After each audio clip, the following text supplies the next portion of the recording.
Students, in this session, I'm going to explain you about the titration curve of the glycine.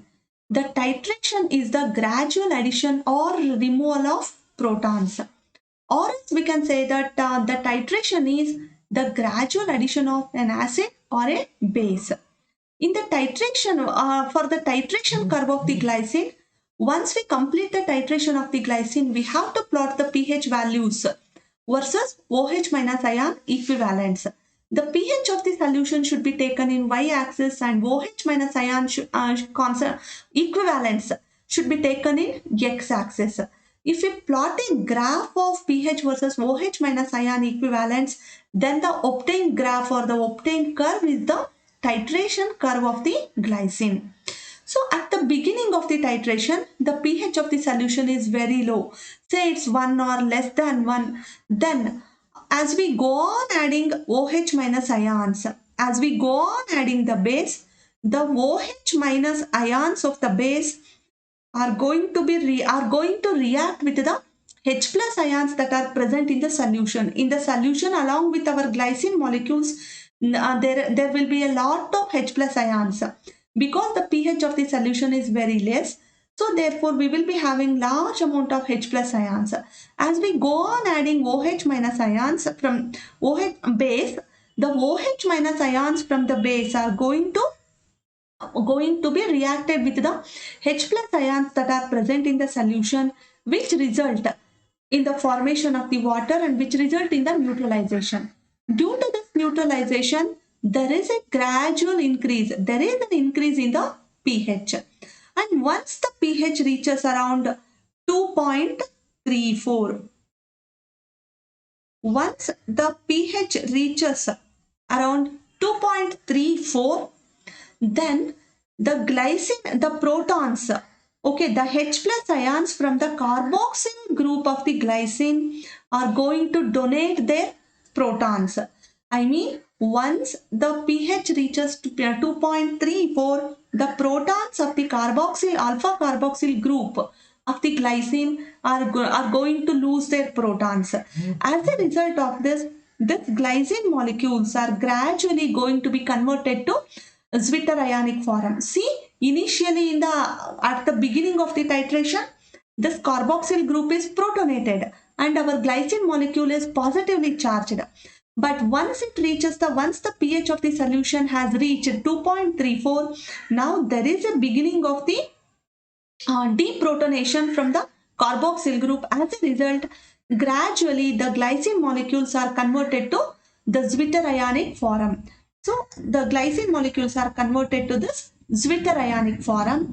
So therefore, even though we continue the addition of base, okay, there is no increase in the pH. The pH is maintained constantly because the pH remains constant till the removal of all the protons. Till the removal of protons from all the glycine molecules in the solution, the pH remains constant. And once the removal of protons or deprotonation has been completed, then the further addition of NaOH suddenly increases the pH. Again, further at the midpoint somewhere here, especially at the pH 5 point, the pH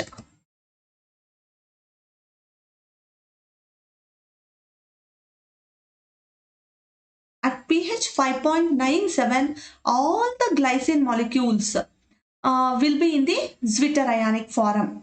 So the further addition of I'm continuing the previous part, that is the further addition of NaOH increases the pH suddenly. There is a sudden rise in the pH due to the further addition of NaOH. As we continue the addition of NaOH, whenever the point somewhere here, whenever the pH of 9.6 has reached, now the amino group of the zwitterions, the amino group of the glycine begin to lose their proton, and as a result of this, 1 amino group of the glycine begin to lose lose its proton. As a result of this, the glycine molecule is converted to negatively charged form. It will become negatively charged molecule. So this process continues even further addition of NaOH or further addition of the base keeps even after the addition of the base, the pH remain constant because the OH minus ions of the base are going to react with the protons that are going to be released from the alpha amino group or from the amino group of the glycine. As a result of this, till the completion of the removal of protons from all the glycine molecules, the pH remains constant. Because the pH remains constant here, all the molecules are deprotonated and we are going to have one point. And once the deprotonation of all the amino group of all the glycine molecules is completed, the further addition of NaOH raises the pH. Students, that's all about the titration curve of the glycine. But we can draw so many information from this titration curve. So students, see here the midpoint in the curve, the titration curve of the glycine. From the titration curve of the glycine, we can come to a conclusion that there are two flattened regions, or there are two constant regions or flattened regions in this curve, and the midpoint of these two regions corresponds to the pK values. The midpoint of this flattened region actually corresponds to the pKa of the amino group and pKa of the carboxyl group. Okay, pKa of the carboxyl group. Students, from the titration curve of the glycine. So from the titration curve of the glycine, as I have already told you, we can draw some conclusions or we can get some pieces of information.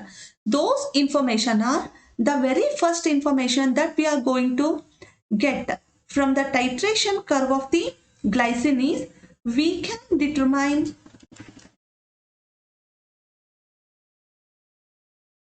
pKa values.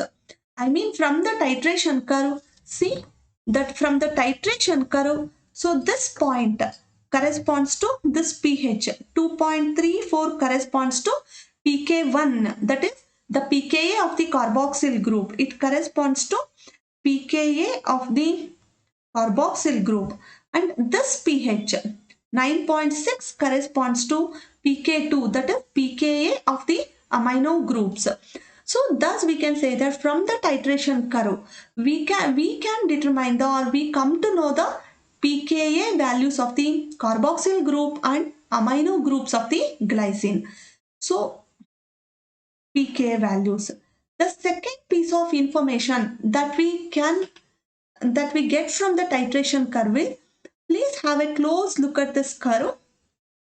This curve is having the two flat regions. See this point, this region. Okay, this curve is having the two flattened regions or flat regions, and these two regions act as good buffers. I mean, from the curve we can get the information that the glycine is having the two buffering regions. One buffering region corresponds to a pH around 1 pH unit around 2.34, and the second buffering region corresponds to 1 pH unit around 9.6. Students, ಹಾಗಂದ್ರೆ ಏನಪ್ಪಾ ಅಂತ ಹೇಳಿದ್ರೆ, ಈ curve ನೋಡಿದಾಗ ನಮಗೆ ಗೊತ್ತಾಗುತ್ತೆ glycine 2 pH values ಅಲ್ಲಿ 2 pH range ಅಲ್ಲಿ ಬಫರ್ ಆಗಿ ಆಕ್ಟ್ ಮಾಡುತ್ತೆ ಅಂತ. 2 pH ರೇಂಜಸ್ ಯಾವ್ದ್ಯಾವ್ದಪ್ಪ ಅಂತ ಹೇಳಿದ್ರೆ ನೋಡಿ, ಯಾವಾಗಲೂ ಈ ಕರ್ವ್ ಅಲ್ಲಿ ಫ್ಲಾಟ್ ಆಗಿರೋ ರೀಜನ್ ಏನನ್ನ ಇಂಡಿಕೇಟ್ ಮಾಡುತ್ತೆ, ಆ ಬಫರಿಂಗ್ ಝೋನ್ ಅನ್ನ ಇಂಡಿಕೇಟ್ ಮಾಡುತ್ತೆ. ಅಂದ್ರೆ ನಾನು ಏನ್ ಹೇಳಿದೆ, ಸೆಂಟೆನ್ಸ್ ನ ಕರೆಕ್ಟ್ ಆಗಿ ಕೇಳಿಸ್ಕೊಳ್ಳಿ. Glycine acts as A good buffer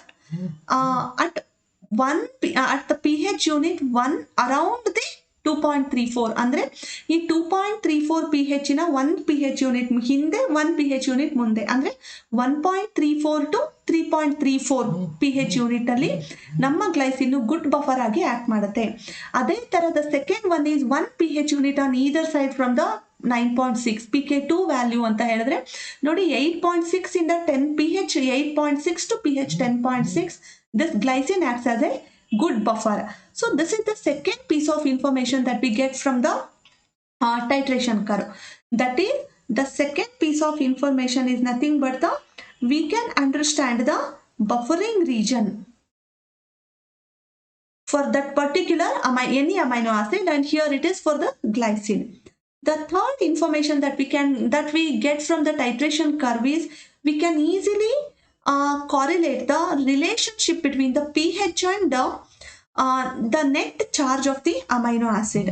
The relationship between the pH and net charge of the amino acid will be known from the titration curve. How it is and how it is known? So see the students, at the beginning of the titration the pH is very low, it's around 1. So at this pH all the glycine molecules are protonated at their carboxyl group and our glycine molecule is positively charged.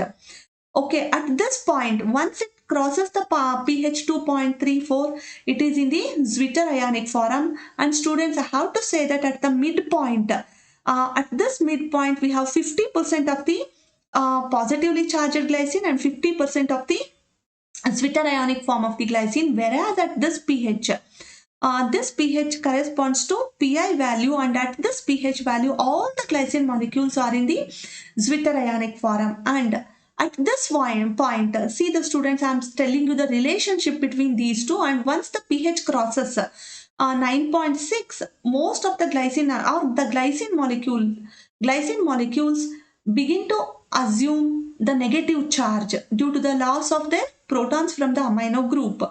And thus we can say that the third piece of information that we get from the titration curve is